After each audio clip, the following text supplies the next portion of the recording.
নতুন করে আবার মৌসুমী বায়ুর সক্রিয়তা জোরদার হতে পারে। সে কারণে 16 তারিখ থেকে আবার সারা বাংলাদেশে পুনরায় বৃষ্টিপাত একটু একটু করে আবার বৃদ্ধি পেতে পারে। বাংলাদেশ ও পার্শ্ববর্তী এলাকায় থেমে থেমে বৃষ্টিপাত গত 5ই জুলাই থেকে আজকে পর্যন্ত অব্যাহত রয়েছে। যদিও 12 তারিখের পর থেকে বৃষ্টিপাতের তীব্রতা, এরিয়া কভারেজ এবং তীব্রতার দিক থেকে যদি বিবেচনা করি, বৃষ্টিপাতের তীব্রতা একটু কমে গেছে, কিন্তু বৃষ্টিপাত অব্যাহত রয়েছে। এই বৃষ্টিপাত আজকের থেকে 14-15 তারিখ পর্যন্ত সারা বাংলাদেশে এই বৃষ্টিপাতের তীব্রতা কমে যাবে।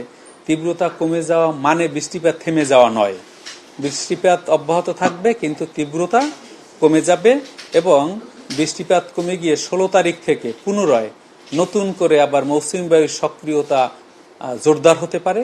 সে কারণে 16 তারিখ থেকে আবার সারা বাংলাদেশে পুনরায় বৃষ্টিপাত একটু একটু করে আবার বৃদ্ধি পেতে পারে। অর্থাৎ জুলাই মাস বৃষ্টিপ্রবণ মাস।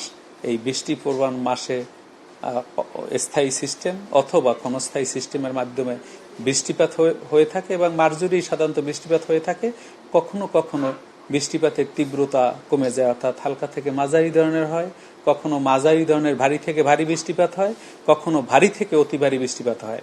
এবং এই বৃষ্টিপাতের সময় মাঝে মধ্যে বজ্র মেঘ তৈরি হয়, এবং এই বৃষ্টিপাতের সাথে অস্থায়ী দমকা বাতাস ও জোরস হাওয়া সহ বজ্রপাত সংঘটিত হয়ে থাকে। তবে এই বৃষ্টিপাত যেহেতু ধনাত্মক তাপমাত্রা অঞ্চলে তৈরি হয় মেঘমালা, এবং সেই মেঘমালা থেকে যেহেতু বৃষ্টিপাত হয়, এই বৃষ্টিপাত ভূপৃষ্ঠের তাপমাত্রাকে তেমন একটা কমাতে পারে না। যেই বৃষ্টিপাত থেমে যায় দেখবেন যে গরমের অনুভূতির তীব্রতা বাড়ে।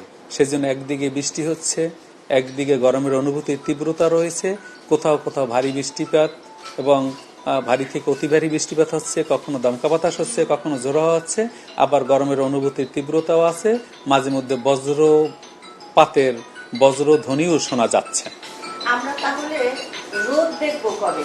এই মাসে কি রোদ দেখার কোনো সম্ভাবনা আছে? না, দেখুন বিভিন্ন জায়গায় কিন্তু ক্ষণে ক্ষণে এই যে বর্ষাকালের মেঘ, এই মেঘগুলো একদম যে রোদ উঠছে তা না, মাঝে মাঝে আমরা সূর্যের দেখা পাওয়া যায়, কিন্তু সূর্য দেখার কাল খুবই কম সময়ের জন্য। এই জন্য মনে হয় যে আমরা সূর্যের দেখা পাচ্ছি না।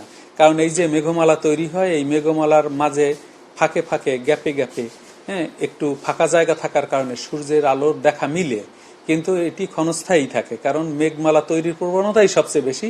সুতরাং মেঘমালাকে ভেদ করে সূর্যের আলো পৃথিবীতে পৌঁছানোর প্রবণতা কমে গেছে, কিন্তু মাঝে মাঝে সূর্যের আলো দেখা যায়।